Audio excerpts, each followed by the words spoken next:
La 21e conférence des parties à la Convention cadre des Nations Unies sur les changements climatiques a lieu à Paris cette année. Des décisions sont prises pour lutter contre les changements climatiques et promouvoir, selon le protocole de Kyoto, des actions visant à la réduction des émissions de gaz à effet de serre. La ville positive Lemay-sur-Seine n'a pas démérité en matière d'engagement pour s'inscrire dans la démarche locale. C'est ce que nous vous proposons de suivre en images. 97% des scientifiques travaillant sur le changement climatique estiment que la Terre se réchauffe en raison des activités humaines. Pour bien comprendre la responsabilité de l'homme dans ce phénomène, il faut d'abord s'intéresser à un mécanisme qui, lui, est parfaitement naturel, l'effet de serre. Voilà comment ça marche. Lorsque la Terre est éclairée par le Soleil, sa surface réémet vers l'espace une partie du rayonnement qu'elle a reçu. Sauf que les gaz à effet de serre, comme le dioxyde de carbone, le méthane ou le protoxyde d'azote, retiennent une partie de ce rayonnement infrarouge émis par la Terre et lui renvoient, ce qui contribue à la réchauffer. À l'école primaire Racine, les jeunes pousses méennes intègrent au fil de leur scolarité le développement durable qui leur est enseigné par leurs professeurs. Pourquoi c'est important qu'on plante des arbres, nous, la rose? Pour sauver la planète. Oui, il faut sauver la planète. Les arbres, c'est très important pour la planète. Hein? Donc nous, voilà, avec la COP21, vous savez que les présidents se sont réunis, tout ça, et pour les soutenir, nous, on fait ce geste-là. On plante un arbre. Pour sauver la planète, Smaïl. Trier les déchets. Ah oui, trier les déchets. Et on est allé voir dans la rue. Dans la rue, qu'est-ce qu'il y a dans la rue, Bruno? Des poubelles. Ouais. Est-ce que ce sont toutes les mêmes poubelles? Non. Ouais. Il y a des poubelles, on peut mettre les sacs poubelles et des bouteilles où on met du plastique. Voilà, donc il y a les poubelles. Pas de verre. Parce qu'on sait que quoi? On sait que les plantes, c'est quoi, Shainez? C'est vivant. C'est vivant. Et comme nous, c'est vivant. Et si on les arrache, ça va mourir. Les enfants livrent les solutions pendant que les adultes livrent leurs impressions. L'école Racine fait figure de précurseur avec un potager, un compost et un arbre pour le climat.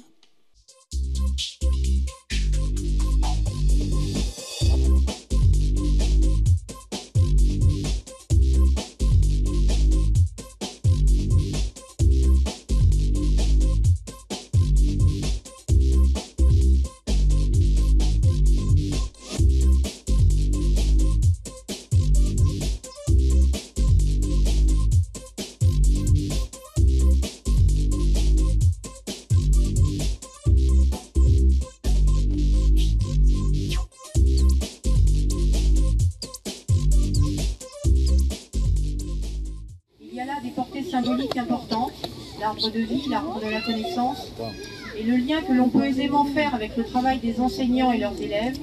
Ne sont-ils pas eux aussi des planteurs de graines dans le cerveau des enfants pour faire pousser le savoir, la connaissance, qui permet de bien vivre dans le monde qui nous entoure? Mais je vais vous parler d'une expérience il y a quelques mois où j'ai vu débarquer dans mon bureau un mercredi soir, 18h, une équipe de professeurs, d'instituteurs. Alors c'est pas courant le mercredi soir, parce qu'en général ils sont en congé. Ils sont là. Ils disent, monsieur le maire, on a une idée. Ah, ils ont beaucoup d'idées ici. On a une idée, on voudrait bien investir l'espace public pour faire des potagers. Alors je les ai regardés, j'ai écouté l'espace public, expliquez-moi un peu cette histoire. Ils m'ont parlé de l'Angleterre, Fontainebleau, ils me disaient il y a des expériences ailleurs. Je suis allé d'ailleurs voir parce que je ne les connaissais pas. Je connaissais l'expérience ici parce qu'il y avait déjà un potager, vous avez commencé à créer ce potager qui était respecté, c'était important. Et on a une idée, il y a eu beaucoup de travaux dans le quartier, on a envie d'aller à l'extérieur de l'école et pouvoir planter des légumes dans les jardinières. Alors je leur ai dit écoutez, votre projet m'intéresse mais ça me paraît compliqué. Ils l'ont fait, ils ont réussi et j'en parlais avec la directrice du centre social qui a aujourd'hui cette tête sur le potager. Ça fonctionne, ça, félicitations. C'est une bonne chose pour les enfants, ça va leur permettre un petit peu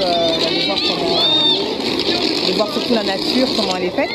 Bien, et ils connaissent déjà un petit peu l'environnement et ce qu'il faut faire.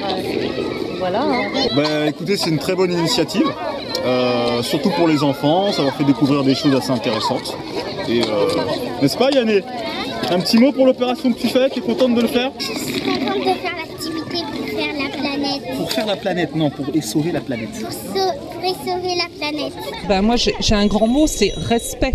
Hein, c'est le respect de son environnement, à commencer par déjà la nature. Hein, on n'abîme pas les arbres, on n'écrase pas les plantes, on les préserve. Également le respect par rapport à la propreté. Hein, on ne jette pas par terre ces détritus. Car malheureusement, on le sait, certains matériaux ne se détériorent pas, ne disparaissent pas, ils restent sur la terre, dans les forêts, dans les fossés, partout, et ça pollue. Hein. J'étais enseignante et combien de fois j'ai pu expliquer à mes élèves qu'un paquet de bonbons, ça se dilue et toute la peinture, enfin tout ce qui sert au papier, on en a fait l'expérience d'ailleurs en classe, part dans le sol. Et quand ça part dans le sol, ça part également dans la nappe phréatique. Donc respect aussi par rapport à l'eau, qui est une source de vie encore importante. Si nous voulons des arbres, si nous voulons que le pommier de l'école Racine puisse continuer à croître, il faut bien évidemment respecter aussi le sol. Je suis donc le responsable du service des espaces verts. À chacun, même de son côté, jardin, on essaie de planter des fleurs, d'aménager son jardin de façon à ce qu'il y ait toute une biodiversité qui puisse investir le jardin. Voilà, les oiseaux, les papillons, différents insectes. Je suis ravi d'être enseignant dans cette école parce que j'ai des directeurs dans cette école, puisque j'ai des enseignants qui sont très volontaires sur de nouveaux projets, et notamment autour de ce projet de jardin partagé qui semblait peut-être un peu utopique au départ, puisque moi-même j'étais un peu réservé quant à l'évolution favorable. Et puis finalement, c'est parti de la création d'un potager au sein de l'école, puis ensuite d'un espace potager partagé dans le quartier, qui visiblement va prendre racine véritablement grâce aussi avec le soutien du centre social. Et pour finir aujourd'hui, évidemment, la plantation de l'arbre pour le climat.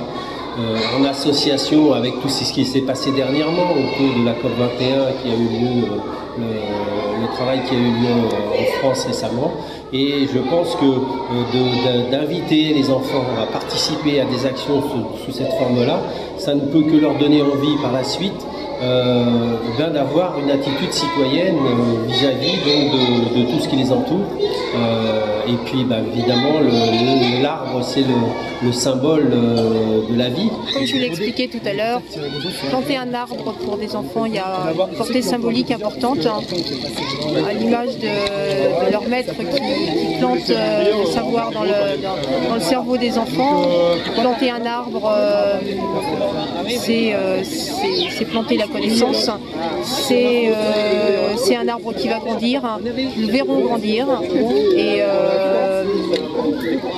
avec l'actualité de la COP21, ça prend tout son sens, la protection de la nature. Aujourd'hui, je vous présente effectivement donc l'arbre COP21. Donc c'est un arbre qui a été créé justement à l'occasion de la COP21 qui a lieu en France donc cette année.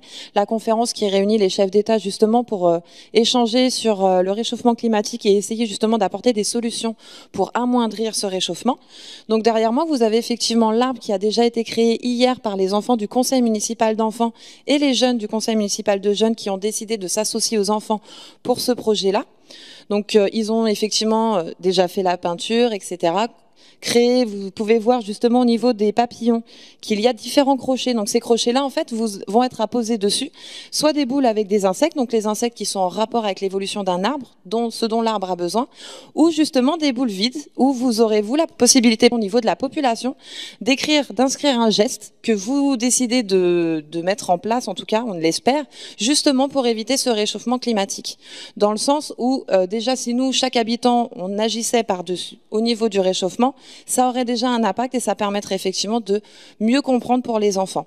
Donc lundi, vous aurez cet arbre-là qui sera inauguré. Vous aurez la possibilité du coup de pouvoir inscrire vos petits mots, votre geste dans les boules, ou de pouvoir, pour les plus petits, coller votre geste directement sur le tronc de l'arbre. Et vous aurez effectivement déjà des boules avec certains insectes à l'intérieur dont les enfants pourront vous expliquer leur intérêt et leur impact en tout cas au niveau de l'évolution de l'arbre. Qu'on doit protéger la nature, ne pas jeter de papier par terre, arrêter de couper les arbres. On avait trouvé des canapés dans la forêt de Bréviande, des canettes et tout. On a fait nettoyons la nature et on a trouvé beaucoup de choses comme ça. Et on les a recyclés. Ne pas mettre des déchets par terre. S'il y a des déchets, il faut les ramasser. Et arrêter d'utiliser la voiture quand on a des longs trajets, quand il faut prendre peut-être le bus, le train. De recycler les feuilles et en faire du papier recyclé. Éviter de jeter tout ce qui est pétrole dans les océans. De faire plus le ménage dans la ville. J'étais aux bornes d'enterré. L'objectif étant de s'assurer que la sauvegarde de notre chère planète réside entre les mains de la jeune génération. La ville de Metz-sur-Seine, une ville jeune et positive où il fait bon vivre, dispose depuis peu de bornes enterrées afin de faciliter le tri des déchets. Cependant, on peut se demander est-ce que les habitants adoptent toujours les bons gestes face au nouveau dispositif de bornes enterrées afin de faciliter le tri de leurs ordures ménagères. Quand on voit que les enfants de l'école primaire ont déjà compris le b.a.-ba en termes de gestion de déchets, on peut se demander quelles sont les actions engagées par les adultes. Un si triste spectacle, il est difficile de croire que ce sont des personnes responsables et citoyennes qui ont contribué à un tel désordre. Les avis sont partagés sur ces attitudes inciviques. Écoutons les riverains, mais aussi les agents municipaux qui en ont franchement ras-le-bol. Ils se rendent compte qu'ils doivent jeter ça au bon endroit, là où il le faut. Voilà. Je ne sais pas. Je ne sais pas si c'est par fainéantisme qu'ils font ça ou par autre chose, je ne sais pas. Les gens, je sais pas, moi, ils prennent pas d'initiative. Oui. Moi, clairement, je dis clairement, ils sont flemmards. Ouais, mais encore c'est plein, c'est normal qu'ils mettent à côté, mais quand c'est pas plein, il n'y a pas de raison. Le problème de la population d'ici, il n'a pas de respect. Normalement, il doit mettre des sacs là-dedans, au lieu de poser à côté de le conteneur. À la vue de ces scènes, nous avons seulement envie de faire un brin de ménage dans les rues et recoins de notre chère ville, et c'est ce que les associations locales ont fait en retroussant leurs manches, et encore une fois, ce sont les enfants qui nous montrent l'exemple. Si ces ordures généraient une source de revenus, serions-nous moins inciviques ? Nos ordures valent leur pesant d'or, et c'est ce qu'une entreprise locale s'est chargée de nous démontrer.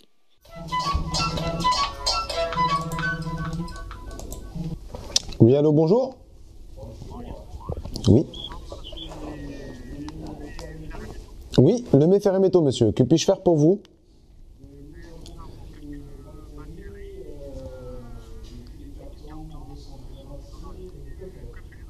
D'accord, très bien. Est-ce que vous avez premièrement la possibilité de nous livrer sur le site Zac-les-Uzel dans la zone industrielle du Metz-sur-Seine? Sur le Metz-sur-Seine, dans la zone industrielle Zac-les-Uzel.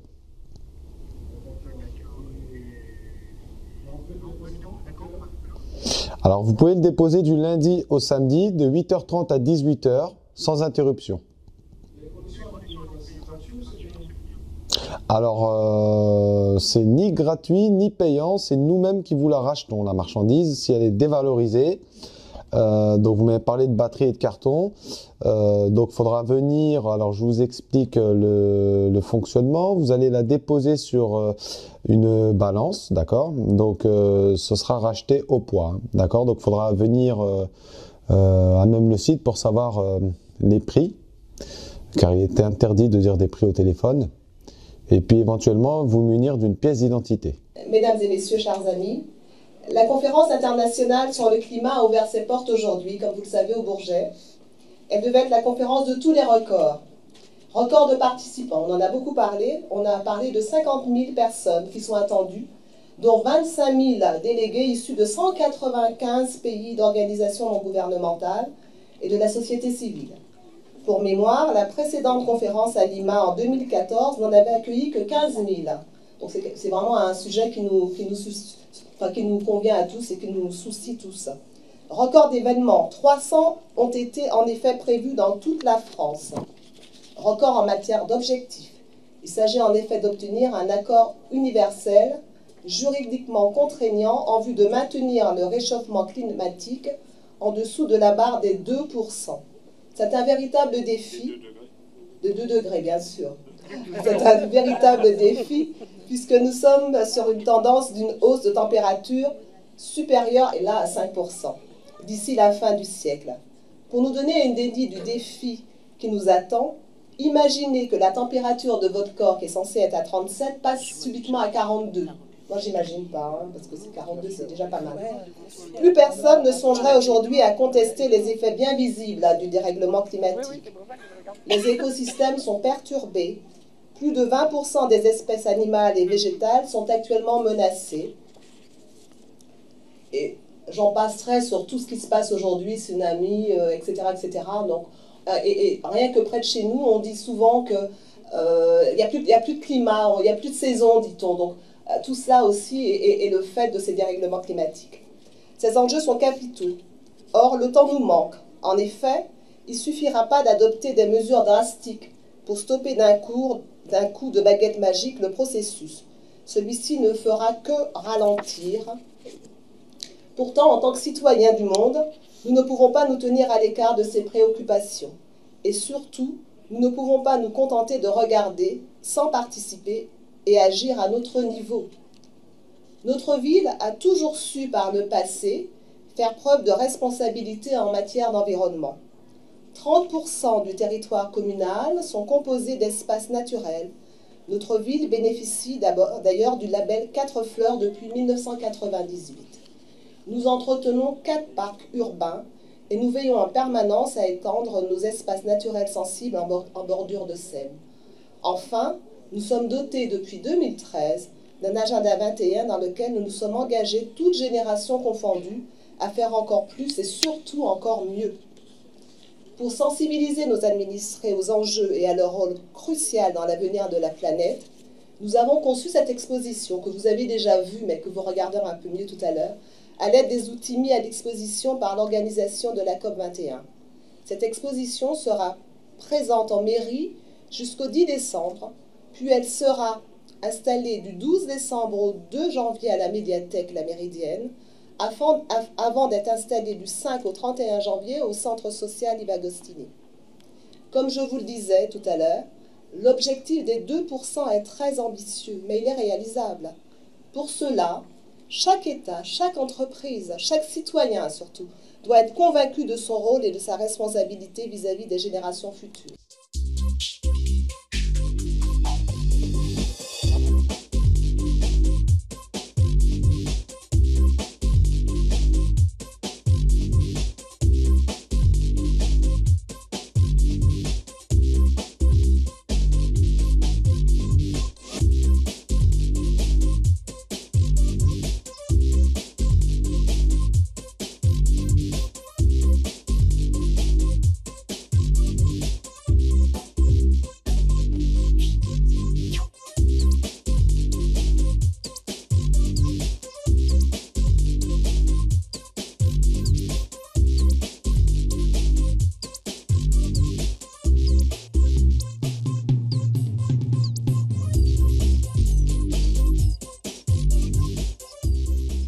Anthony Blot, directeur adjoint de la société MacPrime, partenaire de la cuisine centrale du Mai.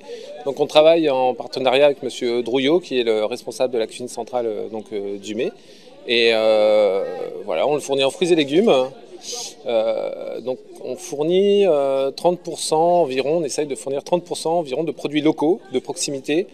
Donc pour nous, ça veut dire région parisienne qui fait beaucoup d'agriculture de céréales et peu de maraîchage. Je suis le responsable de la cuisine centrale du Mai-sur-Seine, par laquelle en fait on distribue l'ensemble des repas qui est sur la commune du Mai-sur-Seine, de la maternelle, donc primaire, mater, et nous sommes aussi au niveau des crèches, personnes âgées, portage à domicile, et donc sur l'ensemble des repas qui sont fournis sur la commune, eh bien nous y participons. Effectivement, elle est totalement adaptée. J'insisterai sur les points spécifiques. Je fais partie et je suis membre fondateur de l'association des bois du canton. Et donc l'environnement, c'est vrai que nous sommes là, le siège est à la mairie du Mai-sur-Seine. Nous avons lourdement contribué à la prise en compte de la défense de ce bois.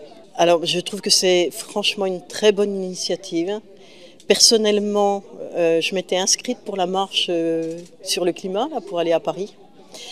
Bon, ça n'a pas pu se faire, mais qu'il soit fait quelque chose de localement, bon, pour moi, c'est vraiment important. Et je suis très contente aussi de voir que autant de personnes ont répondu à cet appel. Je suis aussi secrétaire de l'association Le Mai Durable. C'est une association qui a pour objectif de mener des actions pour préserver la biodiversité, pour essayer de rendre la ville plus propre, enfin surtout des actions qui concernent tout le développement durable. Moi, je suis spécialisée dans les anagrammes, je travaille surtout sur les anagrammes et je voulais en donner quelques-uns si vous permettez. Par exemple, le mot climat. Si vous lisez, vous ne dites pas climat, vous prononcez la première lettre, ça va donner selima, qui vient du verbe élimer. Élimer qui veut dire user.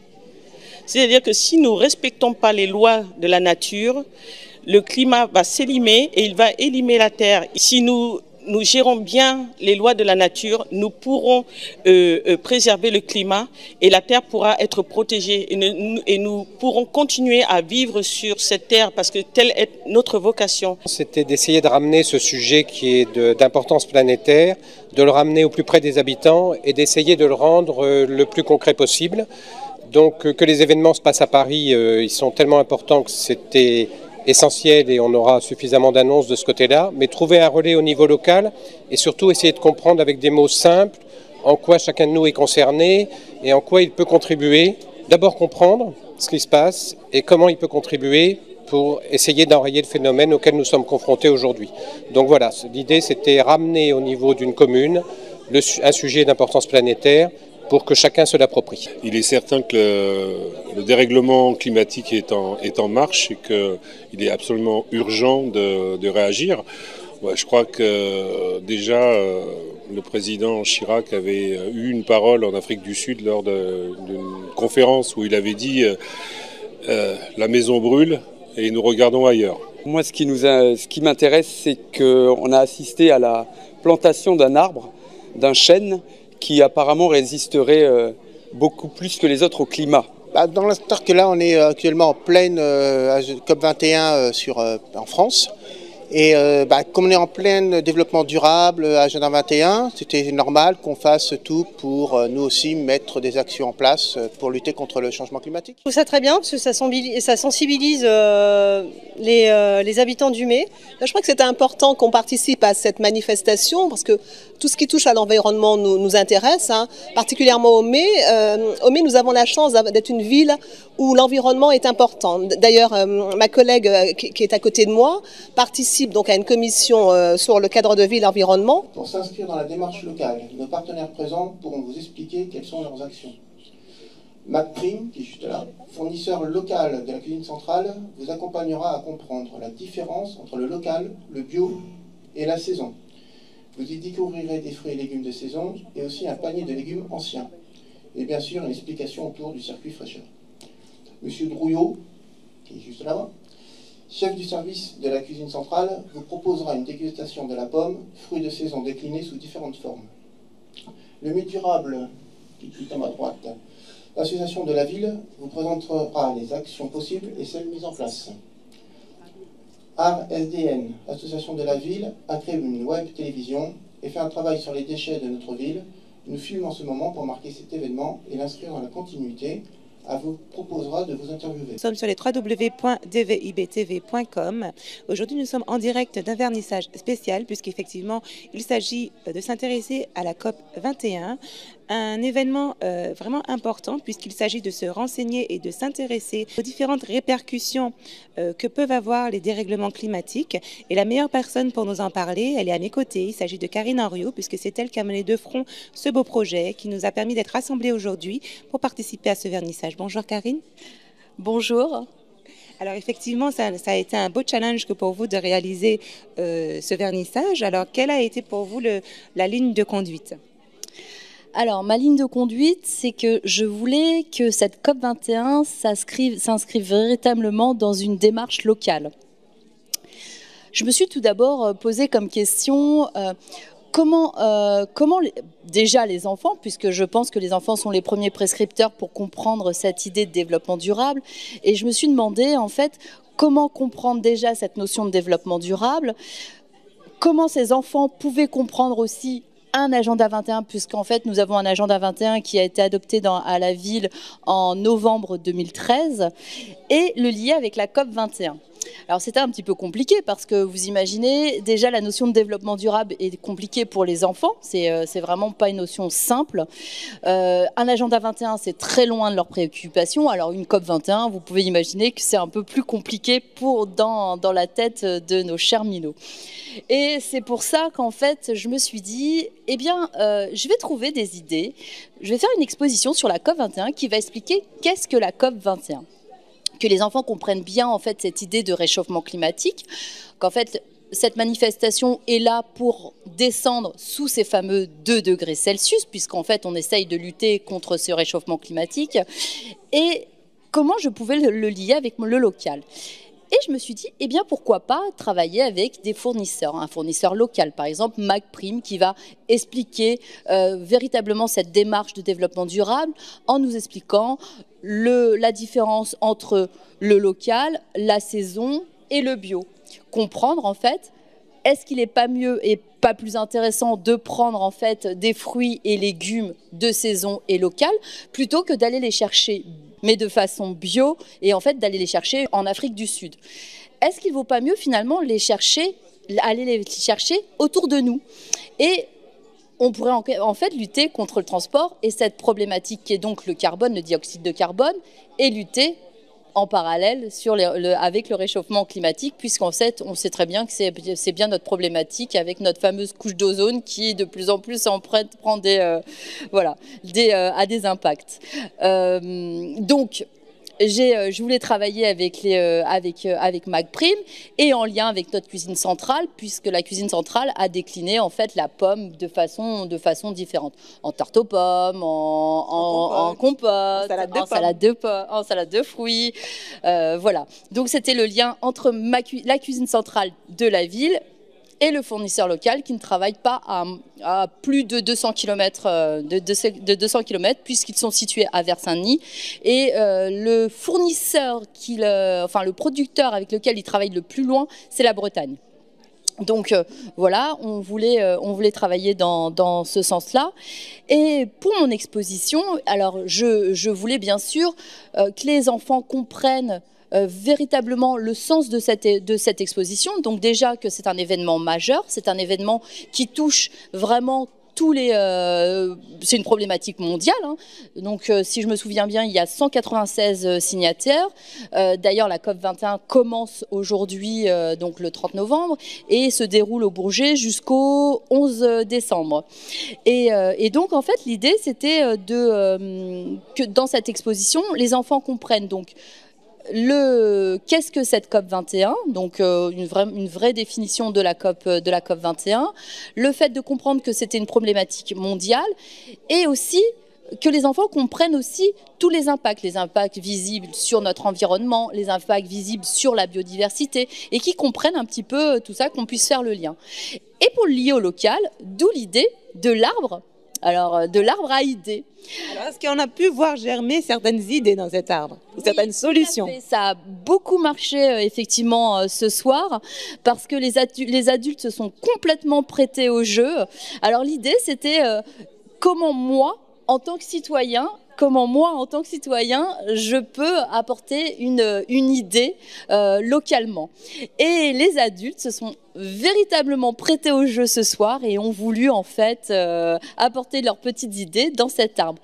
Donc l'idée en fait de cet arbre tournera ensuite dans toutes les écoles de la ville du Mets-sur-Seine, bien sûr avec l'exposition et un petit livret didactique que nous avons travaillé avec le conseiller pédagogique départemental et la conseillère de la ZEP locale. Donc le conseiller départemental, Hervé Clountes, avec qui nous avons beaucoup travaillé, et Madame Beaunieu, qui est la conseillère, je ne me rappelle plus exactement du titre, c'est d'orientation, enfin voilà, je retrouverai le titre, hein, ce sera plus simple.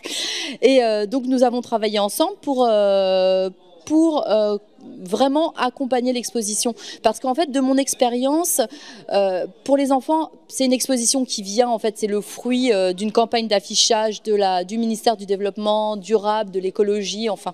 Et elle est, à mon sens, un peu compliquée et les enfants ont besoin de beaucoup de visuels et d'accompagnement pour comprendre en fait véritablement la démarche et où nous voulons les emmener.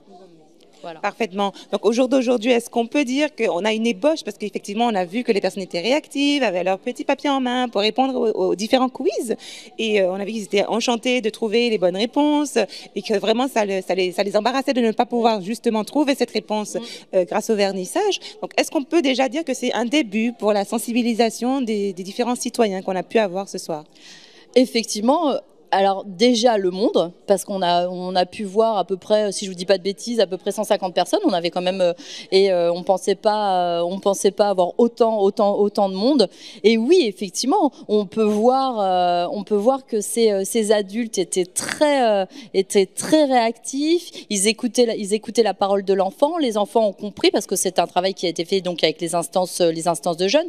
Ils ont bien compris cette démarche et ils ont tous été très réactifs. Et j'ai envie de dire l'interaction entre justement ces adultes et ces enfants justement a très très bien fonctionné ce soir, et on peut dire oui, pour moi c'est quand même un succès. C'est déjà les prémices, mais c'est pour moi un grand succès. Divibe TV s'inscrit totalement dans ce projet en tant que partenaire. Donc vraiment, ce sera une occasion supplémentaire d'apporter par la visibilité, en tout cas, je le souhaite, une pierre à l'édifice de nouveau. Et de continuer dans ce sens-là. D'ailleurs, moi, je vous remercie parce que vraiment, c'est très chouette de travailler. Je pense que cette démarche de développement durable, c'est ça. C'est déjà travailler ensemble avec des partenaires et pouvoir créer ce réseau, parce qu'il n'y a que comme ça que nous pourrons avancer, et les uns avec les autres et pas les uns contre les autres. Très bien. En tout cas, merci Karine pour la confiance que tu nous as attribuée pour Divibe TV. Et nous vous disons à très bientôt sur les www.dvibtv.com.